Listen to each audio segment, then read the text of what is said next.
there or paper products plant. President Trump invoked the name of Ronald Reagan, saying his tax cut is bigger than Reagan's. Though measured as a percentage of GDP, it's not even close.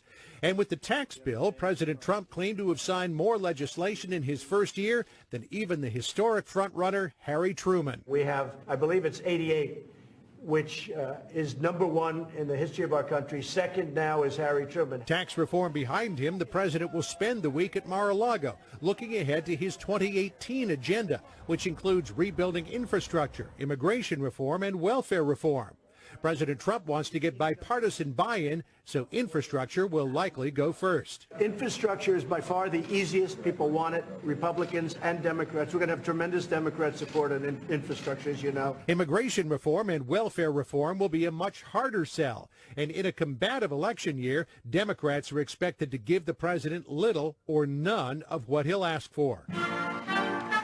The 2018 elections were front and center the same day President Trump celebrated the passage of tax reform. The president huddling with Chief of Staff John Kelly, Kellyanne Conway, Communications Director Hope Hicks, Political Director Bill Stepien, former campaign manager Corey Lewandowski, and the Trump campaign Digital Director Brad Parscale. Sources tell Fox News the meeting grew heated when Lewandowski rang the alarm that the president was not being well served by the current political operation at the White House run by Stepien, and that changes need to be made. A day earlier, former Chief of Staff Reince Priebus told the president the same thing. Lewandowski also told the president that the Republican National Committee needed to do better. A GOP operative tells Fox News there needs to be better coordination on communications, that when the White House is in a political knife fight, it needs air cover from the RNC. One GOP source went so far as to tell Fox News the RNC is a disaster, that the president needs to dump that place and start over. Midterm elections in a president's first term are historically difficult, but Republicans fear a bloodbath next November unless something is done to change up the strategy. Greg? John Roberts of the White House. John, thanks. President Trump today blasting the fake news media for failing to talk about many of his accomplishments at the end of his first year in office. We've compiled a partial list. In addition to scoring an historic legislative victory on tax cuts, the president repealing the Obamacare individual mandate, scoring a deal to open up Arctic drilling, a record stock market, the rollback of Obama-era regulations, a lot of them. Nearly 1.7 million new jobs created, the confirmation of Supreme Court Justice Neil Gorsuch. Mr. Trump's travel ban is now in place. Of course, approval of the Keystone Pipeline and the president signing Veterans Affairs reform. Whole lot more. Our first guest says Mr. Trump has exceeded all expectations. Joining me now, former Republican Congressman from Utah, Jason Chaffetz, now a Fox Business contributor. Congressman, good to see you. So you think he exceeded all expectations, and Merry Christmas to you. Does that mean he surpassed low expectations, or he went beyond his very ambitious agenda of promises? Well, look, in the first 6 months, it was a bit of a rocky start. In part, it was because the Republicans in the House and the Senate were doing a political faceplant. Basically, they were running into each other and defeating each other, even when they didn't need Democratic votes in order to have Republican victories. And so that is less of a blame on President Trump and more on the Republicans having all the levers of power. But somehow, I think, in its own strange way, the failure that was repeal and replace Obamacare got them to collectively come together, be united, and say, we have certain political death if we don't get our act together and pass meaningful tax reform. Well, I think the president lived up to everything he was supposed to do. Republicans got hammered for their failure in repealing fully Obamacare. So it was sort of a wake-up call to them, I think. So, look, everybody's talking about, wow, huge tax cut legislation that was passed. The president signed it into law. That gives him enormous momentum. That's the word of the day, momentum. Well, you know, you and I know that momentum can be fleeting. It'll evaporate like rainwater on a sunny day. Can he carry this forward? Well, it gets much more difficult to come January 19th when you have to actually fund the government. They passed this continuing resolution, but I don't think many people are actually happy with that. Republicans want to institute their policies. Democrats want to thwart the activities of the Republicans, and you don't have the reconciliation tool where you only have to get to 50 votes. And so it becomes much more difficult, particularly in the Senate. And then when you take on some of the more contentious discussions like DACA, immigration, and how to fund the government, infrastructure is not going to be as easy as I think the president reports, because we just spent nearly $100 billion on hurricane relief, money that was needed. But at what point do you actually cut some spending? Right, that's more relief, although some infrastructure rebuilding there that was destroyed. I want to ask you about the breaking news story tonight, happened just a short time ago. Attorney General Jeff Sessions is now going to open an investigation into this report that the Obama administration gave a free pass to the notorious terror group Hezbollah over illicit drug trafficking, cocaine in the U.S., as well as money laundering. What do you make of that?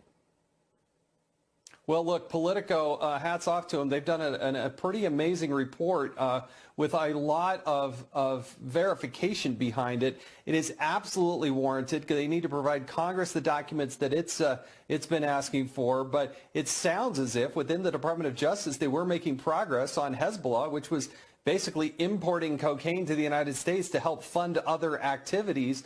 And for that to be put at the brakes on it, I mean, that smells it's a lot like Fast and Furious, which we saw at the beginning of the Obama administration. Maybe they didn't learn their lesson. I don't know. Yeah, how many lives were lost? How many people died of cocaine overdoses at the hands of Hezbollah? And President Obama allegedly said, oh, let's get them a free pass. No big deal. We really care about Iran.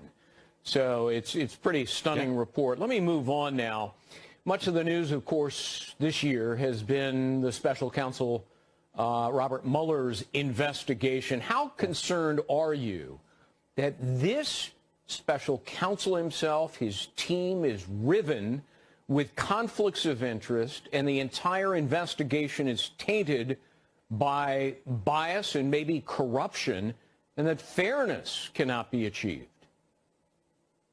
I think we have moved beyond the idea that bias, which I think is well documented and pretty well understood from very, very senior people on Mueller's team within the Department of Justice. I worry that we're into this collusion category where it's not actually Trump collusion with the Russians. What we're worried about is collusion with the Hillary Clinton campaign and an effort to not only take down Donald Trump, but trying to prop up Hillary Clinton. And then I also worry after the election, what did they do, particularly Bruce Orr and his wife, Nellie, the Fusion GPS angle. I mean, there's so many different facets to this story.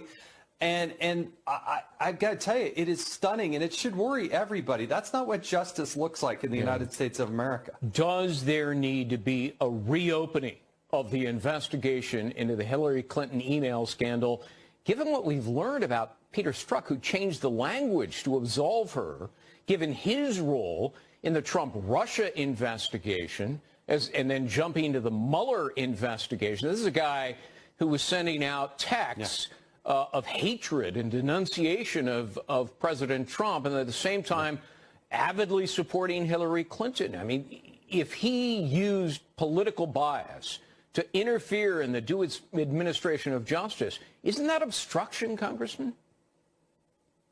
Well, I have not been a fan. Yes, it is, by the way. I have not been a fan of opening up and putting into place another special counsel. I mean, how's the first one working out? I would hope everybody to understand that inspectors general come with a lot of weight.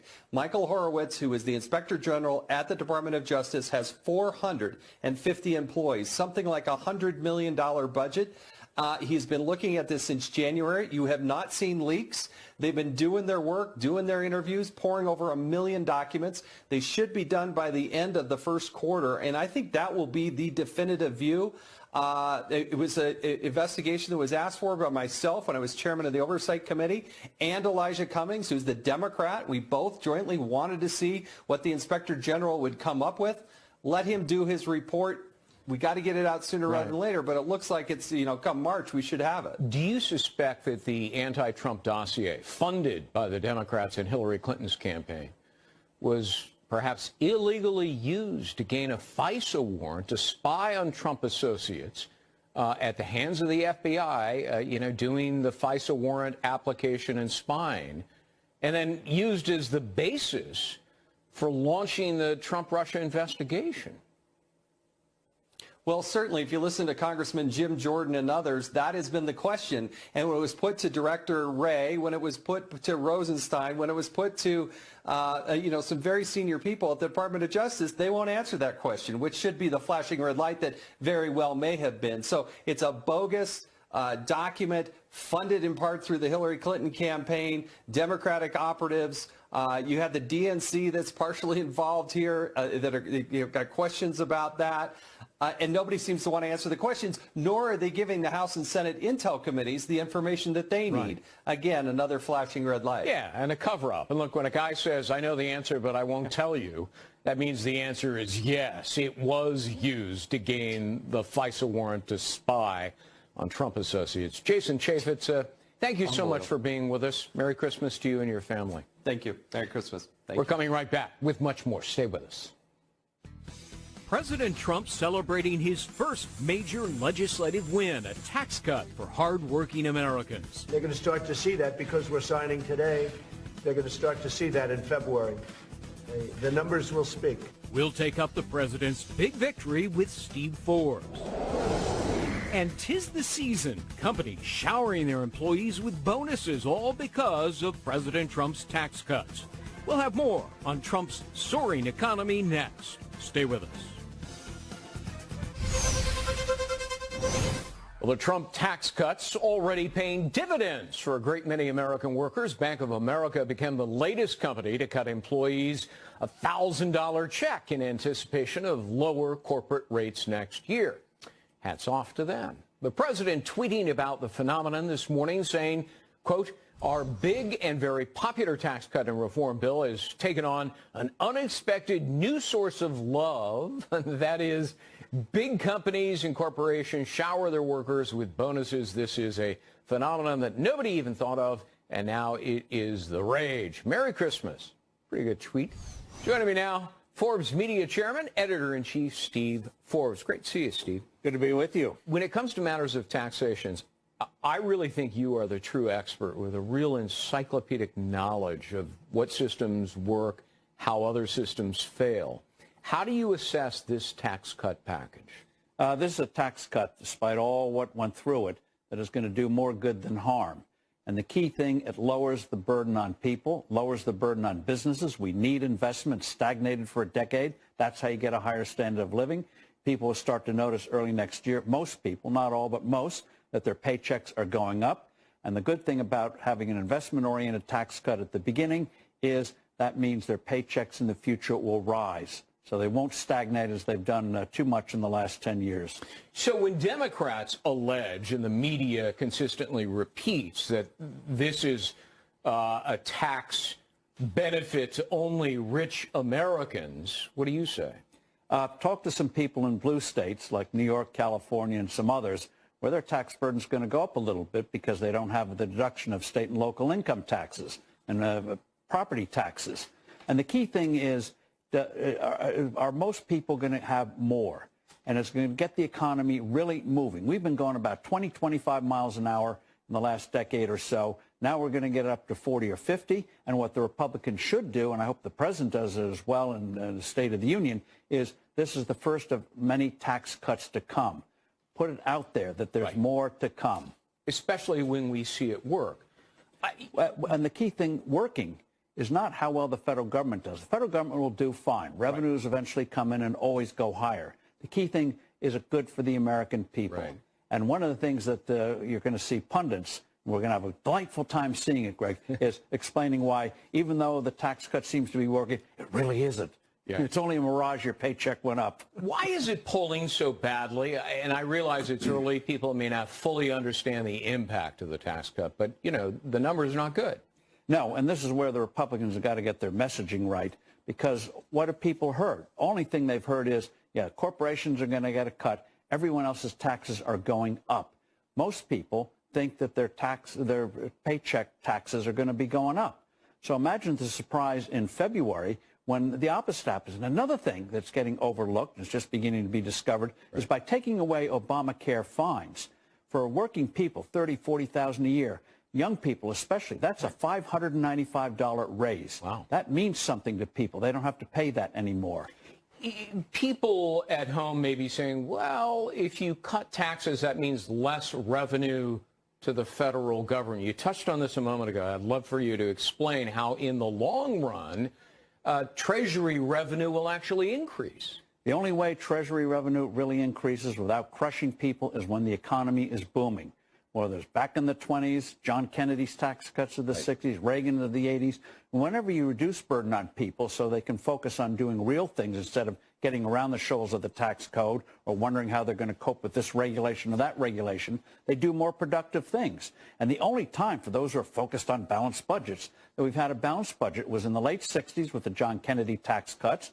And when in the late 90s, when we won the Cold War and the Reagan tax cut fruits were coming to full fruition, those government revenues really soar. Right. So you can do a few things right. You're already seeing the American economy start to respond. Sure. Stop beating on it. Right. And by golly, people do things. What I'm waiting for are the billions and billions of dollars in corporate money, which is held offshore because of the uncompetitive, prohibited high corporate tax rate, which will now drop all the way down to 21%. So what will happen? What will happen is they won't have to leave the money over there because they're going to get punished. We're about the only country in the world that taxes profits you make overseas. If a British company, for example, makes money in America, they pay the American tax, but they don't pay British tax as well. It's double taxation. By removing double taxation, you're going to get a lot more money coming. You're not going to see companies like Apple, which has over $250 billion in cash. Yeah. They float $100 billion of bonds. Right. Why? Because tax-wise, it makes sense. They don't want to pay their tax. It's insane. Right. So get rid of these artificial influences on behavior that don't contribute to economic growth. All right. Now, the president is talking about infrastructure spending as his next big economic goal. That's an idea that's been largely dormant in 2017, understandably, because there were so many other things to get done.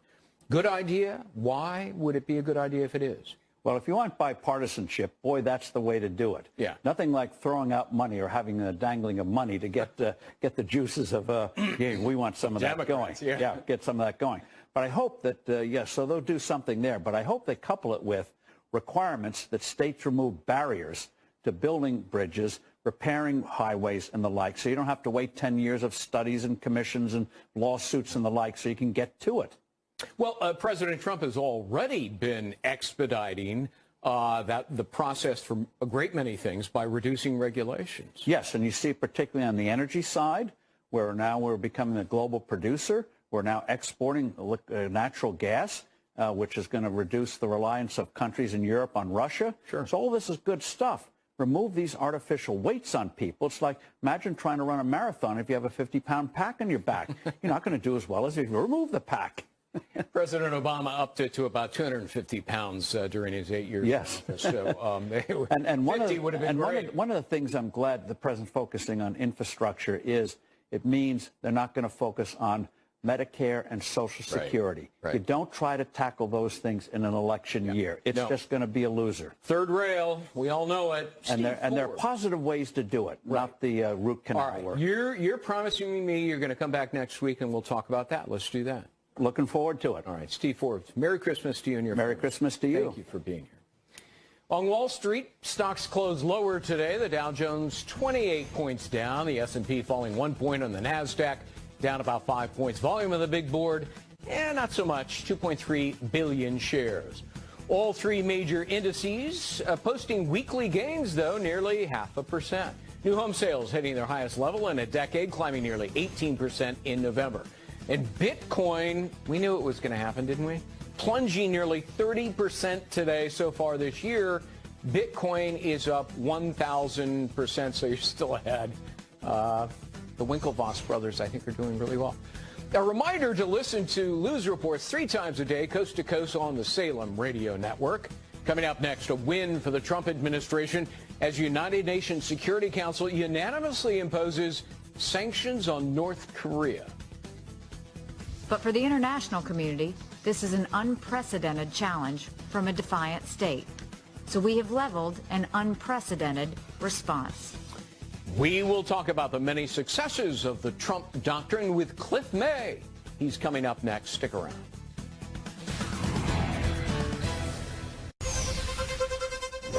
Welcome back. I'm Greg Jarrett in for Lou Dobbs. The United Nations Security Council today unanimously approving tough new sanctions against North Korea. The latest sanctions are punishment for the regime's launch last month of a ballistic missile that Pyongyang says is capable of striking the United States mainland. Both China and Russia joined in that resolution. It's a sign the Trump doctrine appears to be working. Joining me now, President of the Foundation for Defense of Democracies, Cliff May. Cliff, always great to talk to you. So the economic vice is tightening on North Korea. I mean, these latest sanctions block fuel, ships, workers. But the history of Kim Jong-un suggests he doesn't care. He doesn't care if his people are starving to death, economically deprived, living in poverty, dying. So what's the impact here? We don't know, and I think, people think that North Korea is the most sanctioned country on earth. It's not by a long shot. You're right. Kim Jong-un doesn't care. On the other hand, at a certain point, if his economy is about to totally implode, if he thinks it's a danger to his regime, if he thinks there may be generals or colonels who are looking at him in a bad way, he'll kill them, of course, if he can. It could have an impact. Before you get to the use of military force, dangerous thing, you want to try you want that to be the last resort. So what's going on now is useful in terms of tightening sanctions. These workers we're talking about in other countries are essentially slave labor. They get sent abroad. The money goes to Kim Jong-un, not to the workers. We're going to cut off a lot of the oil, only 2 million barrels annually, if my understanding of the new sanctions is correct. And then and vessels that are violating sanctions can be seized. This is going to take a while, but before it really comes to fruition. But it's important that we try these economic methods first before we move on to the kinetic. Are you satisfied with the way President Trump is refocusing national security and American foreign policy on American interests? Oh, yes. I mean, that has to be, that absolutely needs to be primary. In particular, and you see this in his national security strategy that came out this week, he is looking at what threatens Americans. That's our main concern. And, well, it should be. It is a great problem that for 8 years, President Obama ignored the maturation of the North Korean threat. And other administrations before, I would have to say, did way too little about it. President Trump says there are those who are threatening us. That's got to be our top priority, especially if it's an imminent threat, though also if it's long range. In the national security strategy, he talks about two classes of nations, the rogue regimes, such as North Korea, such as Iran, and the revisionist powers, such as as Russia and China. This is coherent. This is realistic. This is hard-headed. It's important that America be powerful and play a leadership role in the world for Americans, but it's also good for everybody else, certainly for every free nation and everybody that wants to be free. Real quickly, your reaction to the latest news that the Attorney General is now looking into the Obama administration, trying to kill Operation Cassandra, which targeted Hezbollah's operations here within the United States. Well, look, good for General Sessions, first of all. As you know, Josh Meyer of Politico did a 13,000-word, really comprehensive, a big piece of investigative reporting. What he seems to have come up with is that Operation Cassandra, which targeted Hezbollah, Foreign Legion of Iran, terrorist organization also involved with drug cartels, organized crime, particularly in Latin America. And essentially, the Obama administration said, lay off, we need this nuclear deal with Iran. What happened, Jeff Sessions is now going to investigate. Probably Congress is going to investigate. I'm hopeful this will be a bipartisan enterprise. I certainly am. And finally, I think what should happen is that Operation Cassandra should be revived. And the prosecutions should go forward. Absolutely. That President Obama allegedly and his administration put a halt to. That's right. And there may be some other crimes that were committed in the process. We'll have to look at it. Cliff May, always great to see you. Thanks for being with us. Merry Christmas. Thank you. You too. Merry Christmas. We're coming right back with much more. Stick around. Senate Majority Leader Mitch McConnell is reportedly worried that Republicans might lose the House and Senate in 2018. 51-49 is a pretty is a pretty tight majority. Tammy Bruce and Dom Giordano give us their predictions for the midterms next. And this brave wingsuiter performing what has never been done before. We'll show you one of the most adventurous wingsuit flights ever next. We'll be right back. Senate Majority Leader Mitch McConnell reportedly expressing concerns that Republicans could lose both the House and the Senate in the 2018 midterms. The GOP currently has a 239-seat majority in the House. Democrats need to pick up a hefty but not impossible 24 seats to regain the majority. Joining me now to talk about some of this, radio talk show host Dom Giordano and Washington Times columnist, Fox Business contributor Tammy Bruce. Good to see you both. Thanks for being with us. Hi, Greg. Hey. So, Tammy, should the White House be increasingly concerned about this? Because historically, there is a backlash against a new president in the midterms. Yes, and historically last year, Jeb Bush or John Kasich would have won the presidency. Things have changed. Right. And the attitudes of the American people have changed. At the same time, the GOP has been doing its usual screw-ups. You saw, of course, with the repeal and replace of Obamacare, that didn't happen. We've realized that we'd been lied to and our money taken and votes taken based on promises that were never going to be fulfilled. So there's going to have to be a lot of kind of a reminding of the American people by the president about what's at stake. So I also have a concern that the Republican majority in the Senate, maybe they don't really want to be in the majority. It would maybe be easier to just let the standard kind of status quo move along if the Democrats were in the majority. I don't trust McConnell. I don't trust the GOP. This is going to be, I think, a very important test for the president, but it's, and also for all of us who are here, maybe normally we wouldn't go out in a midterm, but this is as important as last year's an election. Don, what do you think? I mean, the electoral map next year does favor Republicans, but you can't take that for granted. No, not at all, Greg. And where I am in Philadelphia, the suburban races are incredible, and they've targeted some of the Republicans that are here. And these Republicans have, by and large, moved away from the president, made moves back and forth like that. And Pennsylvania is very volatile. So I'm more concerned about the House. I think the ground is good for the Senate. Right. But in the House, even though that's a hefty number of seats to pick up, there are issues. But if on the first paycheck in February, the tax cut, as I perceive it, is working and Americans are seeing more money in their pocket, and if the economy is growing in the manner that we're seeing, this is all positive terrain for the president and for the party. Yeah. Tammy, in a tweet, the president said he's optimistic that bipartisanship can be achieved in 2018. Is that overly optimistic, even naive? Well, I think that we've seen, interestingly with the president, a certain naivete that would normally not be naivete in business, where everybody's got the same goal, where everybody wants the company to be successful. In this case, you've seen this first year be some, with fits and starts of having to remove people from the White House and expecting more from perhaps a Mitch McConnell. That hasn't happened. He's learned a lot this year. When it comes to spending bills, he'll probably get some help because the Democrats love to spend. But I do think that he understands now that this is not normal business, but he will have to prevail. And again, just him waking up in the morning, we have a good economic news. That should be good for him.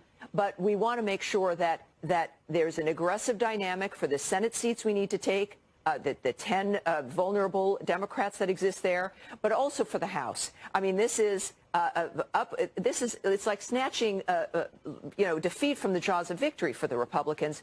We need them to want to win, and the president's agenda, I think, next year is going to be great. The Democrats are going to condemn it, but I think they're going to be losers in that regard. Tom, you get the last word on bipartisanship. The president could